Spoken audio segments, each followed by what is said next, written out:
Hey, how's it going? So there's some recent news that has just come out that apparently Final Fantasy VII Rebirth did not sell well in Japan. I mean, I guess it sold okay. It was like 200,000 copies, which was less than the same amount of time that it took for Final Fantasy 16, which was also not a nominal success over there. So what's going on? Like, Final Fantasy VII is basically the flagship game for the entire company. How do you get low sales in your home territory for the sequel to this trilogy for a remake? That was a massive mouthful. Well, I have some ideas. Obviously, it's the Japanese territory, and territories tend to have different sort of demographics and what they're looking for and all that stuff. So I could be completely off base here, but there are a couple of things that definitely work against Final Fantasy VII Rebirth. One of the things that I think obviously is something that Square Enix is trying to get ahead of this entire time, telling their audience that you don't need to play Final Fantasy VII Remake, and you don't need to play the original Final Fantasy VII to play Rebirth. Now, I think anybody that has played Rebirth up to this point, whether you loved it or somehow hated it, I think anybody who played Remake and is going to Rebirth is going to love Rebirth. That being said, would still admit that, of course, you got to play Remake in order to understand Rebirth. What an absurd statement. So I think it is just a lot of people that are kind of wiser than the words that are being spoken to us from Square Enix, and so there's a lot of people that just don't jump in because it's right in the middle of this story when they haven't played a Remake. There's also just the possibility that, you know, I hate to say this, but the Remake decided to kind of hoodwink their fans and try to advertise it as it's pretty much like a remake, a retelling of the original Final Fantasy VII story. But now we know that's not true.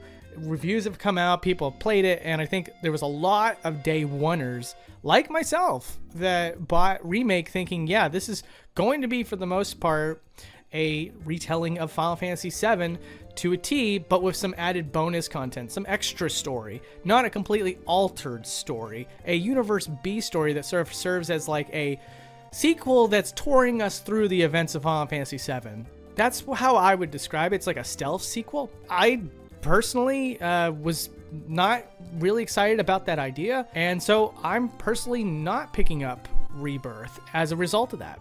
I did just want this story to be retold for future generations to appreciate Fantasy VII for what it was, not to, essentially serve fans of the extended media of Final Fantasy VII, as well as people who've already played through the original Final Fantasy VII. That really does shrink down your player base when you expect so much of your user, your player, to know all these things ahead of time before jumping into these games. And the fact that Rebirth continues in that direction, a lot of us are just not ready to go back to that world. I think that, we didn't get what we were looking for, and so we moved on. And again, that isn't to say that that game is going to be bad, or I'm sorry, that it is bad. It's already out. A lot of you have already played through it and beaten it, and I know a lot of you loved it.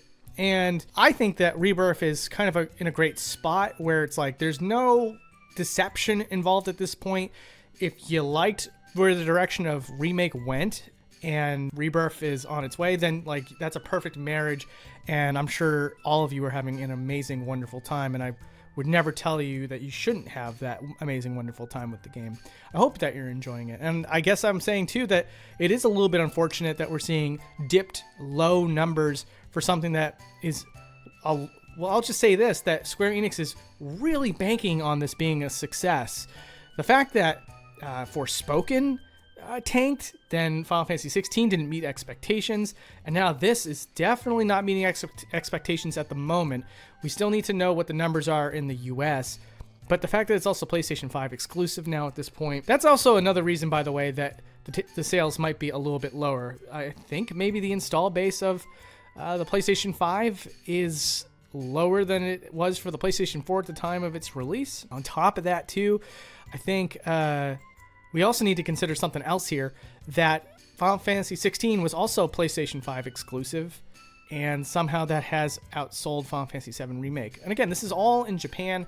I really didn't want to comment on this until we got the US numbers in, if we were ever going to get the US numbers in.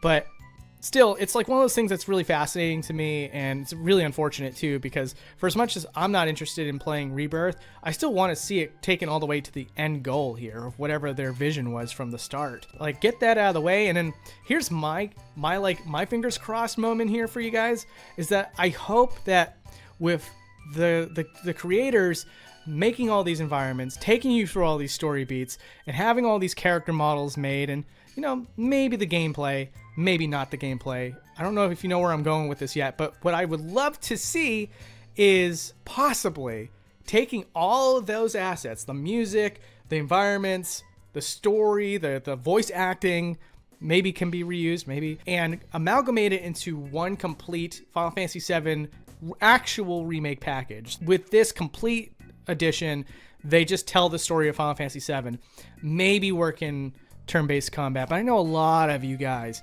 hate the idea of revisiting turn-based combat. So I don't speak for everyone on that front, but I think we can all agree at the very least that it would be pretty fantastic to have just a definitive remake version of Final Fantasy VII in conjunction with this Universe B plot Final Fantasy VII game that's been coming out over the years now. I tried to be fair with this. Again, you know, I try to wear it on my sleeve as well that, yes, I am one of those people that did not pick up Rebirth, but I wanted to be fair and kind of look at this objectively.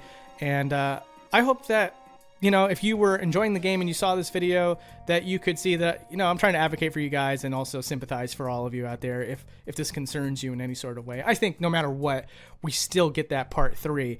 How it affects the quality of part 3 if the sales are really low for Rebirth, that is something that you should consider. Well, anyways, guys, take it easy.